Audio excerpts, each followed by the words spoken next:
Assalamualaikum warahmatullahi wabarakatuh.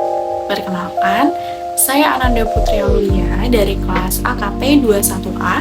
Di sini saya akan mengulas dan juga mereview materi pada bab 4, yaitu pada lembaga pembiayaan dalam kegiatan bisnis. Berikut ini adalah penjelasannya. Berikutnya ada slide 1 tentang pendahuluan yang berisi tentang definisi lembaga pembiayaan, di mana menjelaskan arti dan juga fungsi pada lembaga pembiayaan, yaitu sebagai entitas yang menyediakan dana untuk mendukung kegiatan bisnis. Kemudian pada peran lembaga pembiayaan dalam kegiatan bisnis, yaitu pastinya mengurangi peran dan juga kunci pada lembaga pembiayaan dalam mendukung pertumbuhan dan juga kelangsungan bisnis itu sendiri.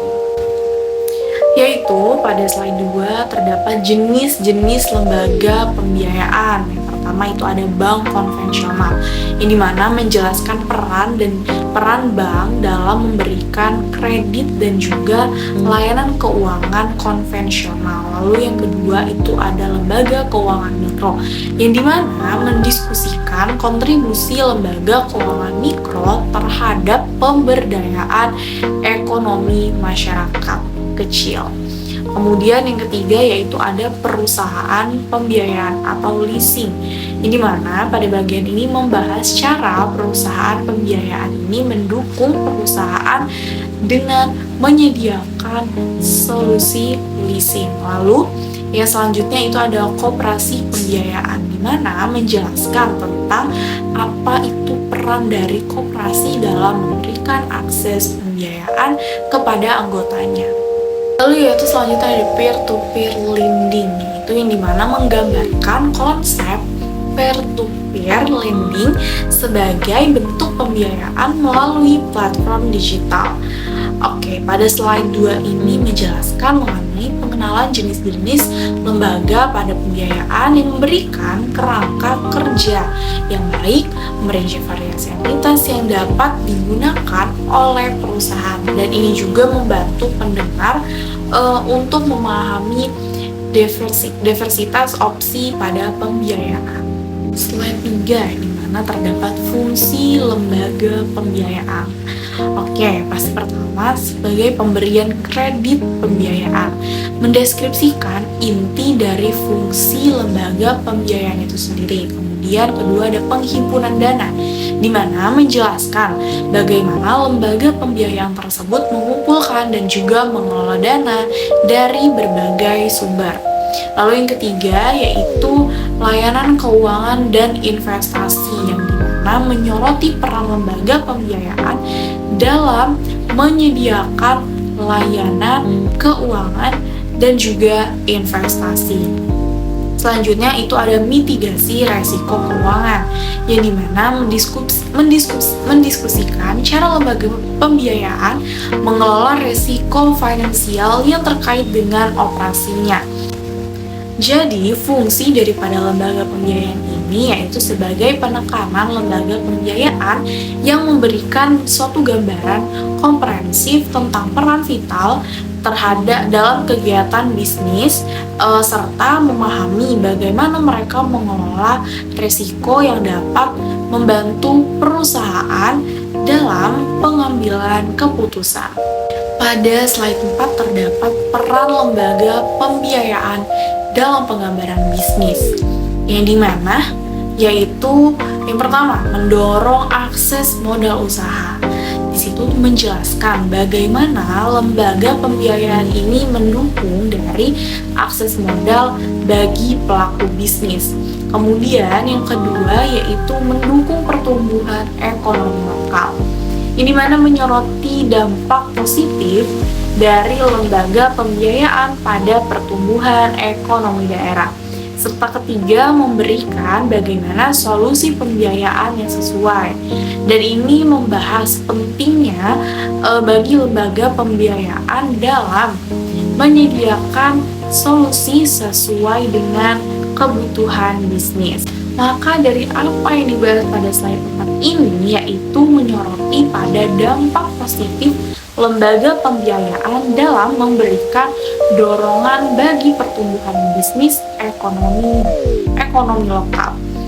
Oke, kemudian pada poin terakhir yaitu mempertegas bagaimana referensi pembiayaan yang didiskusikan dengan kebutuhan bisnis. Pada slide 5 yaitu membahas tentang tantangan dan juga resiko. Yang pertama yaitu resiko kredit dan non-performing loans atau NPL, yang dimana membahas resiko yang terkait dengan kredit dan juga kemungkinan utang tidak terbayar. Kemudian yang kedua resiko pasar dan fluktuasi suku bunga, ini mana menggambarkan bagaimana fluktuasi pasar dan suku bunga ini dapat menjadi resiko bagi lembaga pembiayaan.